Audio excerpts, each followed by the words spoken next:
88. Oskara apbalvošana strauji tuvojas. Kamēr gaidām, pārbaudīsim jūsu zināšanas par Holivudas svarīgāko nakti ar 10 lietas, kuras nezinājāt par Oskariem. Pirmā. Ja šī gada labākā filma cilvēks, kurš izdzīvo, iegūs visas 12 nominācijas, tā kļūtu par Oskaru čempionu. Šī brīža labākās filmas ir Ben Hurs, Titaniks un Gredzena pavēlnieks Karaļa atgriešanās, kas katra ieguva 11 apbalvojumus. Numur 2. Džordžs Millers, kuram ir 70, ir šī gada vecākais nominācijas labākais režisors ieguvējs, bet Klints Īstvuds ir vecākais uzvarētājs, kurš balvu saņēma 74 gadu vecumā. Numur 3. Ja Millera filma Trakais Maks saņems balvu, tā kļūs par 3. filmu sērijā, kas to spējusi. Pirmās bija Krustāvs 2, 75. gadā un Gredzena pavēlnieks 2003. Numur 4. Jennifer Lawrence 25 gadu vecumā iegājas vēsturē kā jaunākā aktrise, kas ieguvusi 4 nominācijas. Merilai Strīpai, saņemot 4. nomināciju, bija 34.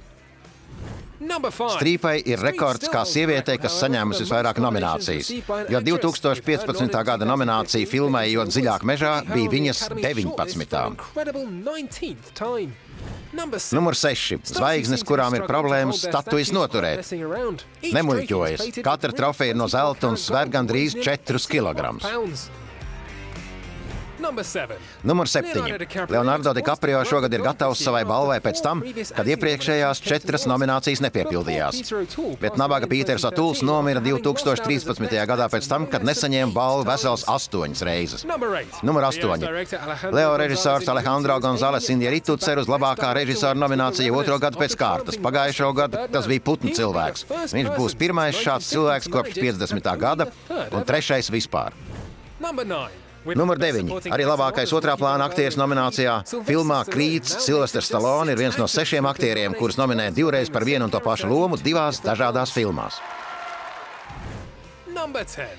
Numur 10. Šogad tiek runāts par dažādības trūkumu starp nominācijas saņēmušajiem aktieriem.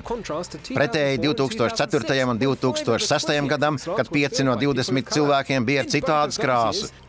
Toreiz 2 balvas ieguva melnādainie Morgans Freemans un Jamijs Foks 2004. gadā un Forests Whitakers un Jennifer Hudsona 2006.